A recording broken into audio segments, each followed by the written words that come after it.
Hey, good day, students. So for today's discussion, we're going to discuss on your circulatory system. So when we say circulatory system, this is the body system responsible for carrying the blood, the nutrients, your oxygen, hormones, and other needed substances to the cells of your body from the various points of origin. So sila ang responsible to carry those nutrients or those substances. So your circulatory system, na siya duha ka system or two closely related system. We have your cardiovascular system and your lymph-vascular system. Now, both of this system are actually composed of hollow channels in which through these channels maka-flow ang imuhang fluid. And because of this fluid, katong mga substances na needed to katong mga substances na needed i-carry or i-distribute will be able to circulate. Now, in your lymph vascular system, ang circulate na fluid niya is a milky substance which we call as your lymph. Whereas sa imong cardiovascular system, ang nag-circulate na fluid is what we call as your blood. Now, we are done discussing your blood. So I hope you have remembered the discussion on the blood. So now we move on to your cardiovascular system. So we're going to discuss the cardiovascular system in detail. So your cardiovascular system can be thought of as the transport system of your body. Now your cardiovascular system has three components: your heart, the blood vessel, and the blood itself. Now, si blood vessel can also be, or napo na siya itulo ka type. Your capillary, your artery, and your vein. Si capillary, siya ang responsible or siya ang ga-connect sa terminal branches sa imong arteries as well as your veins. So through the capillaries, dira ga-occur ang exchange sa oxygen o sa carbon dioxide sa tissues. And then we also have your arteries, wherein siya po ang nag-carry og blood gikan sa heart padulong sa capillaries. And si veins, siya ang nag-carry sa blood na gikan sa tissues padulong sa heart. Meaning, si vein ang nag-carry sa katong deoxygenated ni mga blood or katong blood na walay oxygen. So there are also two continuous system, no? We have what we call as your pulmonary circulation and your systemic circulation. Now, unsa may difference anang pulmonary circulation and systemic? When we say pulmonary circulation, this refers to your blood nga gikan sa imuhang heart padulong sa lungs, and then from the lungs balik na pud siya sa imuhang heart. Whereas when we say systemic circulation, gikan siya sa imuhang heart, padulong sa imuhang tissues or other body tissues as well as organs, and then from the organs, balik na pud siya sa imuhang heart. So mo na siya ang imuhang systemic circulation. So unsa di ay ng heart? So your heart is made up of specialized cardiac muscles, muscle tissue, which allows it to act as a pump within your circulatory system. So because of the pump, no, kung mo-pump imuhang heart, ang imuhang blood will be able to flow from the heart throughout the body. So well distributed siya as long as your heart continues to pump. So your heart is a hollow muscular organ which is a size of your clenched fist. So if imuhang i-clench imuhang fist and ibutang nimo siya sa imuhang chest, that is estimatedly how your size or unsay size sa imuhang heart. So your heart is located at the central mediastinum of your thoracic cavity. So if you remember, no, sa inyong human anatomy, there are 4 chambers of your heart. You have the right and your left ventricle and your right and left atrium. So right and left ventricle and your right and left atrium. Now, sa left ventricle, siya ang pump of blood, siya ang pump sa blood of the systemic circulation, meaning padulong siya sa body. So from your left ventricle, padulong sa body or to distribute the blood to your body, and then sa imong right ventricle, padulong siya sa imong pulmonary circulation. So aside from this left and right ventricle, naapod tay gitawag og kato imuhang interatrial septum, which siya ang nag-separate sa imuhang left and or siya ang ga-separate sa superior sa imuhang chamber sa imuhang heart. And then we also have your interventricular septum, kani siya your interventricular septum, which also separates the inferior part of your heart. So if you can remember the flow of your heart, no, the flow of the blood from your heart, diba? Your deoxygenated blood or the blood na gikan sa imong tissues will enter through your superior vena cava or your inferior vena cava. And then this unoxygenated blood will enter through your right atrium. Now, once makasulod na siya sa imuhang right atrium, it can pass through, siya padulong, through your right ventricle, bypassing the tricuspid valve. So, because of this valve, because of the valve present sa imuhang heart, you are sure na walay blood na mubalik or walay blood na niabot na sa right ventricle na mubalik padulong sa right atrium. So, kani si tricuspid valve, this maintains na there is only one way ang imuhang blood flow. Isa lang yun siya. So, from right atrium to your right ventricle. Dili na siya mo open pabalik na from right ventricle to the right atrium. So once naanay imong blood sa imuhang right ventricle, mugawas na dayon na siya padulong sa imuhang lungs, in which once makasulod na siya sa imuhang lungs, dito na dayon mag-occur ang exchange sa imuhang carbon dioxide to oxygen. Now once your blood is already oxygenated, mubalik na pud siya sulod sa heart through your pulmonary veins, and then enter siya sa left atrium, and then balik mo pass through siya with your mitral valve. Same purpose with your, or same function with your tricuspid valve. So from your left atrium, sulod siya sa imuhang left ventricle, and then mo contract imuhang blood so that the blood from your left ventricle will then be distributed throughout your body. So mahatag na dayon ang katong oxygenated blood to supply the needed oxygen to your body. Now, we also have what we call as your pericardium. Now, unsa man ni si pericardium? This is actually a membrane which directly surrounds your heart, and siya ang na-define sa imuhang pericardial cavity. Now, your pericardium has two distinct sublayers. You have the fibrous pericardium and your inner serous pericardium.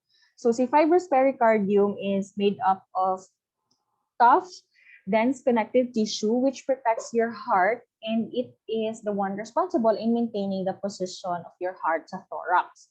So, through the fibrous pericardium, dili kayo siya ma-maintain ni iyahang position. Now, we also have your serous pericardium. Now, your serous pericardium, naapo na siya duha ka layer. You have the parietal pericardium. You have the parietal pericardium and your visceral pericardium. Now, in between your parietal pericardium and your visceral pericardium is where you can find your pericardial fluid. Now, this pericardial fluid helps protect your heart from the friction sa iyahang lining or sa kaning nag-cover sa iyaha. Or kanang pag mag-move siya ba, para naa siya cushion. So what are the histologic layers of your heart? So we have your endocardium, which is the thinnest histologic layer of your heart. and it lines all the internal surfaces of the heart and is continuous with the innermost layer of the great vessels which enter and exit your heart. So kani imong endocardium, basically, siya ang maka-come in contact with the blood within your heart. Kaya siya man ang naa sa innermost layer. So there are 4 histologic layers sa imong endocardium. We have the endothelium, which is a simple squamous epithelium. And then underneath your simple squamous epithelium, you have a very thin layer of loose connective tissue, which is your subendothelium. And then underneath your subendothelium, you have your subendocardium. Now, within your endocardium, naapo dira ang imuhang mga many blood vessels and nerves, as well as your Purkinje fibers, which actually comprise the impulse conducting system sa imuhang heart. Now, the next layer of your heart, or the histologic layer of your heart, is your myocardium. So, si myocardium, siya ang nasa tunga-tunga, or the middle, and is the thickest layer, which is mainly made up of cardiac muscle cells. Now, if you can remember, the distinguishing characteristic of your cardiac muscle cells kay imuhang intercalated disc. So, kaning mga thick blue lines that represents your intercalated disc. So this is built upon a framework of collagenous fibers plus your blood vessels, which supply the myocardium and the nerve fibers and help regulate the heart. So because of the contraction of your myocardium, your blood will be able to pump, or the heart will be able to pump blood throughout your body or throughout your vessels. Next is we have your epicardium, which is the outer protective layer of your heart, or also known as the visceral pericardium. So this forms the inner layer of your pericardium. So si epicardium, composed siya of your loose connective tissue as well as elastic fibers and adipose tissue. So your epicardium functions to protect the inner heart layers and also assist the production of your pericardial fluid. So under the microscope, in ani ang inyuhang makita, you have the myocardium, the endocardium, as well as the presence of the Purkinje fibers. Next is we have the blood vascular system. Now, di ba, we have mentioned that there are 3 types of your vascular system. You have your arteries, your veins, and your capillaries. Now, the same with the heart, kani imuhang mga blood vascular system, they are also lined with endothelium. But in your capillaries, endothelium lang ang only component sa imuhang vessel wall, pero sa imuhang arteries and your vessel wall or your veins, naapod siya yung mga other components. Next is we have the endothelium. So, di ba, we have mentioned na si endothelium siya ang nagline sa imuhang arteries or sa imuhang blood vascular system. So, this serves as the lining material which merely facilitates the flow of your blood or the flow of blood through the blood vessel, but also regulate the diffusion of substances and cells to and from the blood. So, siya pod ang secrete, or your endothelial cells also secrete some substances that are actually important in regulation with your cardiovascular system, which includes your blood clotting factors such as your von Willebrand, your endothelin, your prostacyclin, and your nitric oxide. So a quick review or additional information when it comes to this, no? Di ba, si endothelium siya man ang nag-line sa imong blood vessel. And you know nga, si blood, the flow man siya within here. Now, during injury or kaning mga na-mention na gina-produce sa imong endothelial cells, these are all actually very important in maintaining your blood in fluid state or in keeping your blood intact diri sa sulod to avoid bleeding or to avoid nga naay leakage of blood. So we have here, next is we have your capillaries. So your capillaries are the simplest of your blood vessels, and they have a very thin wall which consists of a single layer of endothelial cells which rest on the basal lamina. So these are very tiny blood vessels between your arteries and veins wherein dira ga distribute or dira ga occur ang exchange sa oxygen and your carbon dioxide. So your luminal diameter of the capillaries is around 7 to 9 micrometers. Thus, di ba remember nga ang size sa imuhang RBC is around 6 to 8 micrometers lang. When we say luminal diameter, kaniyahang ano ba mean? So 7 to 9 micrometers lang daw ang sa capillaries. So ang imuhang RBC is around 6 to 8. So because of the very small or very narrow nga cavity sa imuhang capillaries, mapugos imuhang red blood cells nga mag-line sila og maglinya so that they can pass through. And because nag-line sila, there is a traffic ba, nahinay ang flow sa imuhang blood sa imuhang capillaries. And because of that, naay time nga maka-occur ang exchange of oxygen to carbon dioxide. So naay time nga ma-release ni red blood cell ang oxygen padulong sa tissues, and at the same time mahatag ni tissues ang carbon dioxide padulong ni RBC so that kaning deoxygenated blood or kaning carbon dioxide madala siya og balik padulong sa heart and padulong sa lungs, and then ma-exchange na pud siya og balik with oxygen. Then we also have what we call as your pericyte, or your also known as a Golgi cells. So these are multifunctional neural cells of the microcirculation which wrap around the endothelial cells that line the capillary venules throughout the body. So they are actually elongated cells which look like kanang fibroblast. Pero kani si pericytes, they are actually not part of your capillaries, or they are not part of the wall of your capillary, or they are not part of the capillaries, but physically ga-envelope lang sila sa wall. So eventually mura sila og ma-fuse with your basal lamina. So some of the pericytes are phagocytic, whereas some pericytes are considered to be sources sa imuhang mga endothelial cells. So there are 3 types of capillaries. You have your continuous or your type 1. You have fenestrated or your type 2 capillary, and then you have your sinusoid or your type 3. So unsa may difference nilang tulo. So si type 1 or your continuous capillary is considered to be the most common type of capillary, which is commonly found sa imong mga vascularized tissue. So si continuous capillary, no, from the name itself, it is characterized with a complete endothelial lining with tight junctions between their endothelial cells. So kung lantaw nimo siya nga picture, si continuous capillaries, almost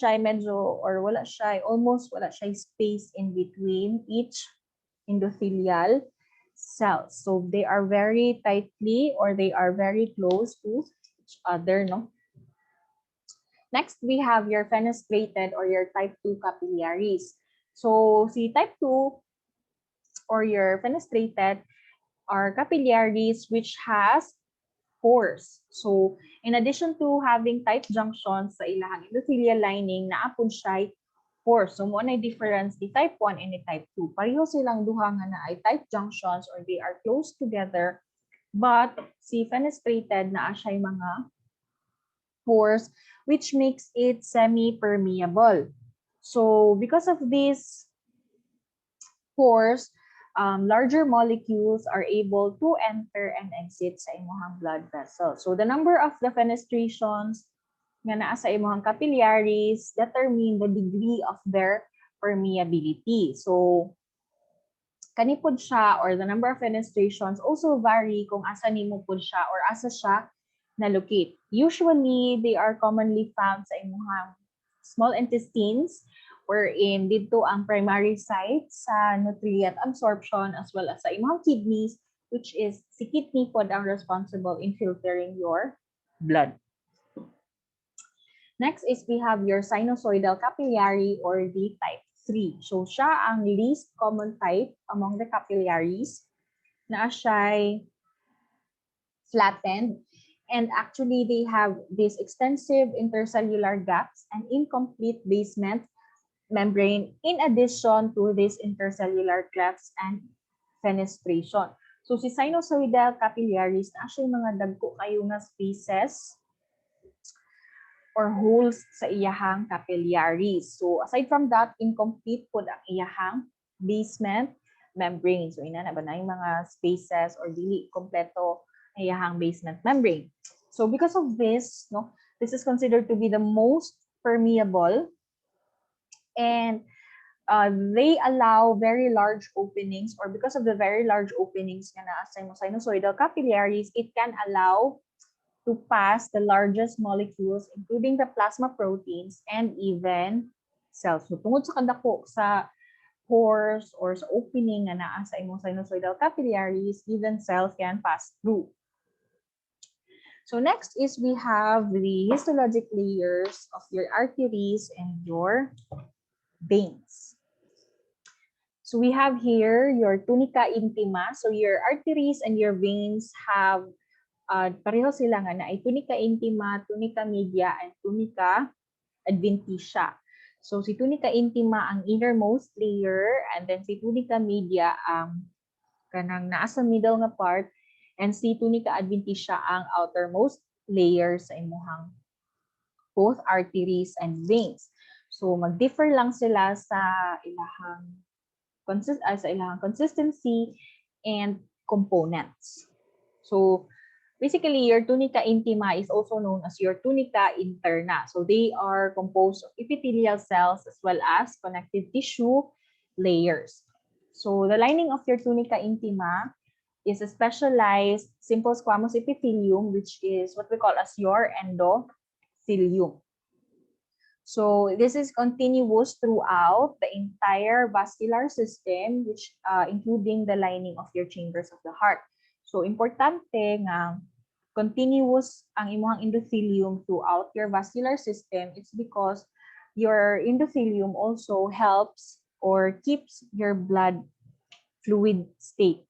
So isa na sa mga function ni endothelial cells to keep your blood in fluid state. You will know, or masabtan na siguro ninyo akong gingon nga, through the intact endothelium, makip ang imong blood in fluid state once mag-enter na mo sa inyong hematology 2 or once we discuss your coagulation. Next is we have your tunica media. So si tunica media is a substantial middle layer of your vessel wall. So generally, siya ang pinaka-thick na layer sa arteries and is much thicker sa artery kaysa sa imuhang vein. So the tunica media in your arteries are thicker kaysa sa imuhang veins. And aside from that, your tunica media also has your smooth muscle, which is also supported by your connective tissue, primarily made up of elastic fibers, most of which are arranged in your circular sheet. So that is why sa imong tunica media na siya inner elastic fibers or inner elastic lamina, and then we also have the outer elastic lamina. So as I have mentioned, no, sa imong tunica media na dira imong smooth muscle, and then ay imong internal elastic membrane and some elastic or external elastic membrane. So next is you have your tunica externa. So tunica externa is also called the tunica adventitia. It is a substantial sheet of connective tissue which is composed of primarily your collagenous fibers. So eventually, some parts of your tunica externa will eventually kanang bind or kanang murag siya o depende ha kung asa located ang imong blood vessel, will eventually iyahang tunica adventitia will eventually, or yung tunica externa will eventually kana mura siya og bind na siya ba with the other connective tissue or the surrounding connective tissue. So under the microscope, this is how your blood vessel would look like. You have your tunica intima with its elastic interna, and then you have your tunica media and your tunica adventitia. So ina ni ba murag mo blend, mo blend na dayon ang imong external or your tunica externa with the connective tissue surrounding the blood vessel. So inani siya, you have the innermost layer, your tunica intima, and then kaning dark na line is your internal elastic lamina. Remember nga si elastic fibers, they stain darker. So mo na siya nga naay murag prominent ang color ni elastic lamina. So the same ani pud niya nga part which is your external elastic lamina. So napud siya dark na lines which represents the presence of your elastic. So next is we also have what we call as your vasa vasorum. So unsa din na si vasa vasorum? So your vasa vasorum also is part of or small blood vessels that are present within the walls of large blood vessels.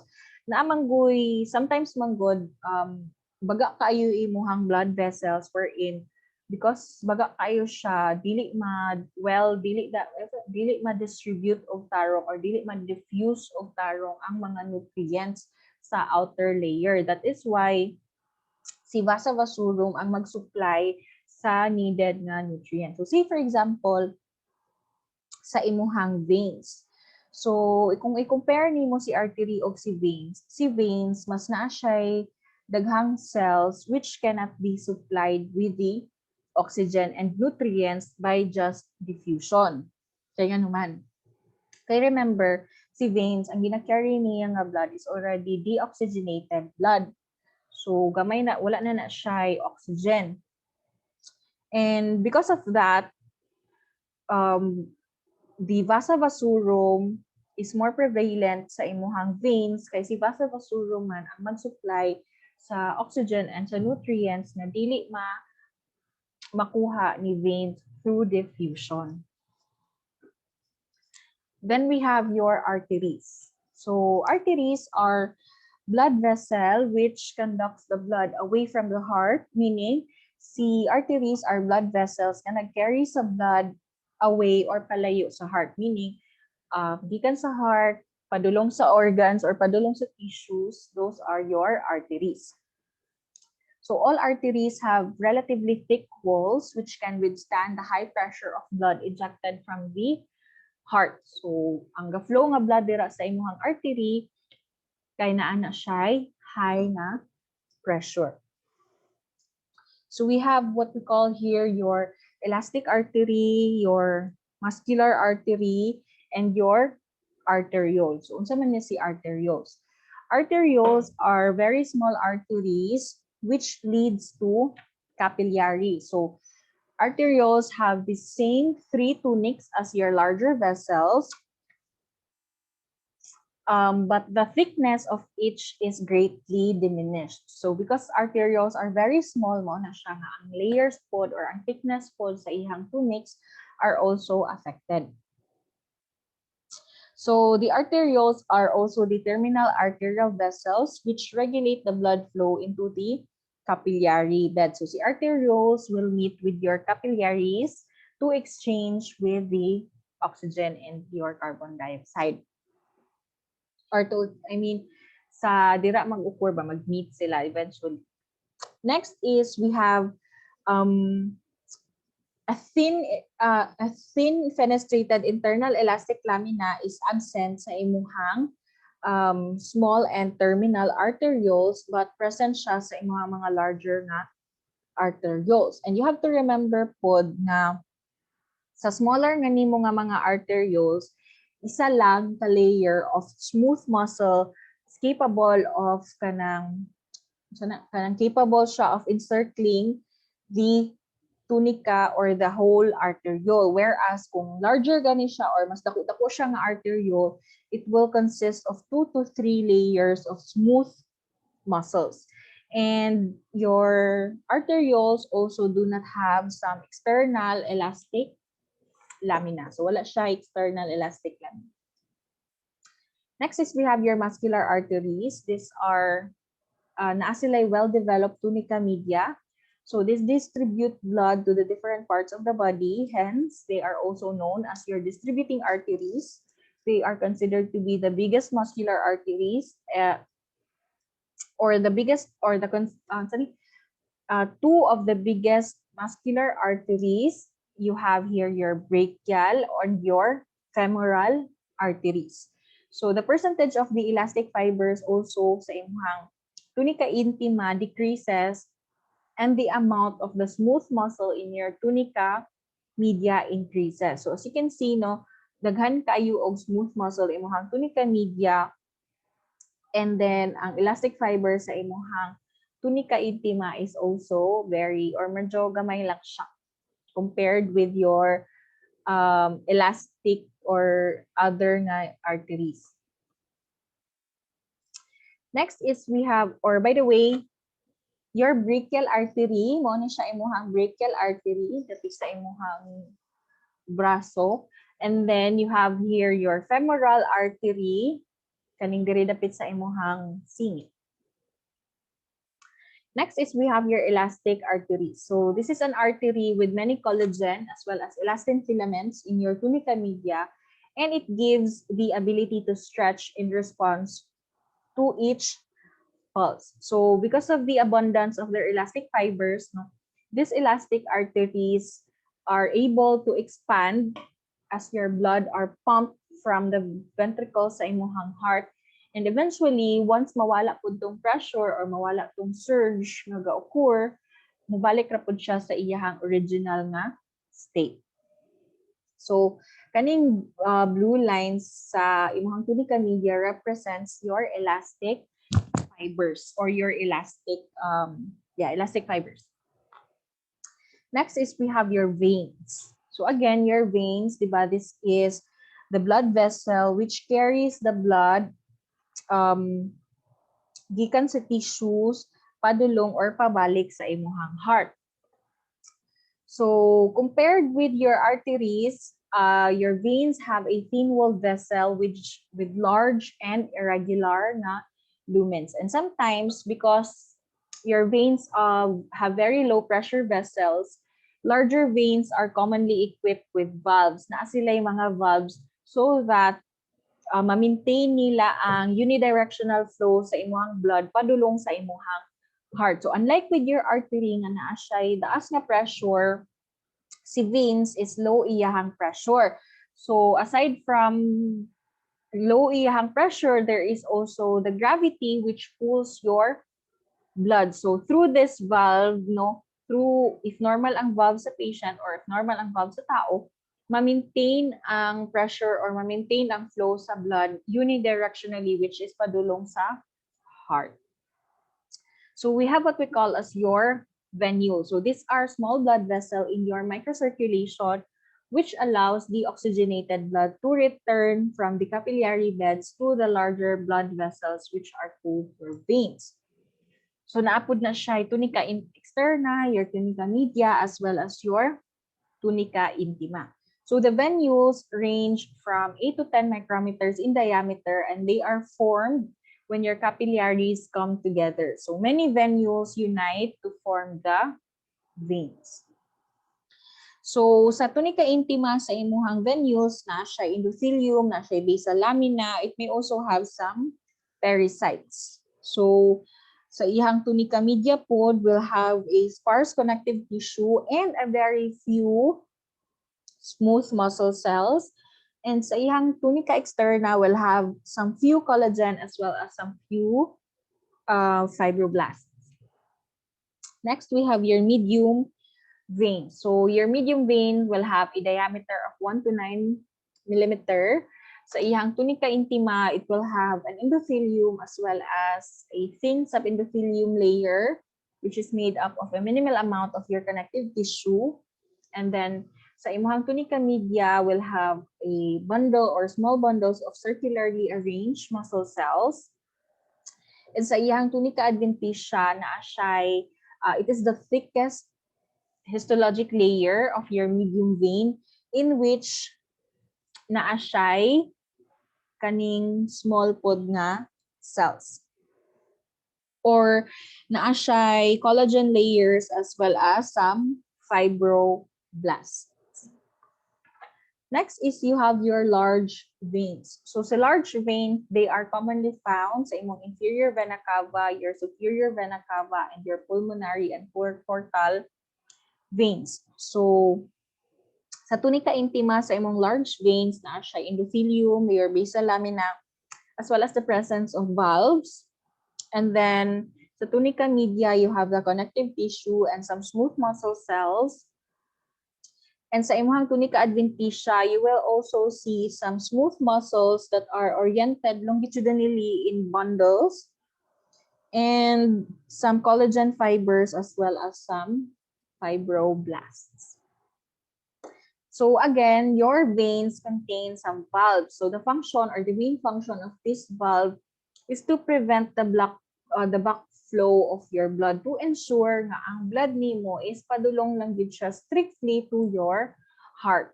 So with your venous valves, no, kung normal siya nga tao, your blood will flow towards or padulong sa imong heart. And dili gid siya mobalik, it's because your valve keeps your heart, or the valve or the venous blood keeps your heart from going back. But in those patients nga naabit ang mga varicose veins, the presence of varicose veins indicates nga naa na siya damage sa iyahang valve, no, na siya nga since ningbalik ang iyahang blood na siya tendency nga mag-clump, mo na siya nga na yung mga kanang makitaan bitaw ninyo sa kanang mga tao nga ang ilahang type of job kay kanang permi lang gatindog, mga inana prominent kay na sa ilahaang varicose veins. So na siya na magburot nga portion, na siya kay nag-clump na iyahang blood na dayon kay ning balik na siya. So here is a general comparison between the tunics of your arteries and your veins. So I hope you will be able to read this one and compare them. So generally, your arteries will have thick walls and small lumens, and they generally appear rounded. Your veins will have thin walls with large lumens and will generally appear as flattened. And many more. So here are some pictures which can further differentiate your artery and your vein. So you have your artery and your vein as well as your capillary. Here you have your classic vascular artery with the presence of your elastic. So maklaro nimo ang imuhang elastic fibers. Kaning dark staining lines, this represents your elastic or your external elastic lamina. And then kaning na star, that is your smooth muscle layer. Here we have again kaning lines, these are your elastic lamina. Kani pong mga lines diri, this is your elastic lamina as well.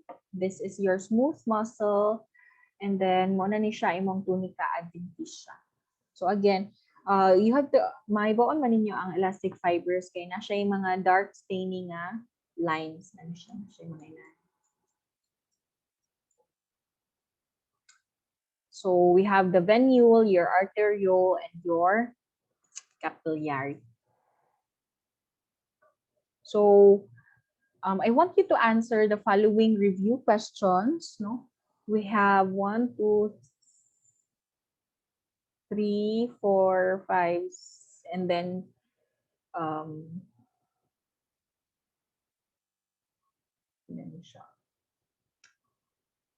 1, 2, 3, 4, 5, and then to look at critical questions, and then another 1, 2, 3, 4, 5, 6, 7, and another 2 critical questions. So I want you to take a screenshot of these questions and then you answer it on your i-take ninyo siya og screenshots and then i-encircle lang dayon ninyo yung letter of answer. And then you send it sa ako sa Edmundo. So mag-create lang ko og quiz. So I will know nga you are watching this video until the end. So as much as possible, you have to answer this one. And you have to submit this one by the end of your class or by the end sa time sa inyong class, sa inyong schedule. So I think that's all for today. Thank you so much for watching and I hope ako i-slow ha ang pag-present sa questions so that you will be able to screenshot each of the questions. So again, thank you everyone.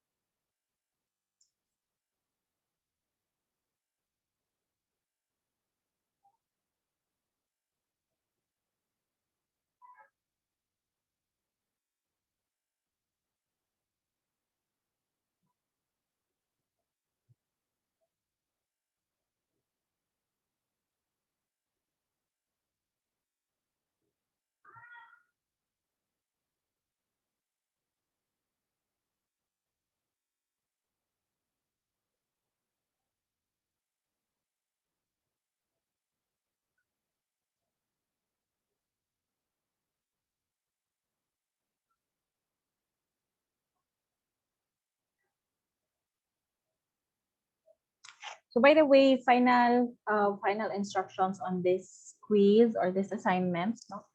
Baga take man mo og screenshot on each of the question. So ibalhin niyo siya sa Word or sa document and then each question or each screenshot is 1 page and then the answer is below the picture.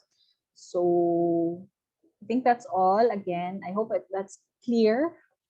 So you may ask if you have any further questions and clarifications. Again, thank you everyone.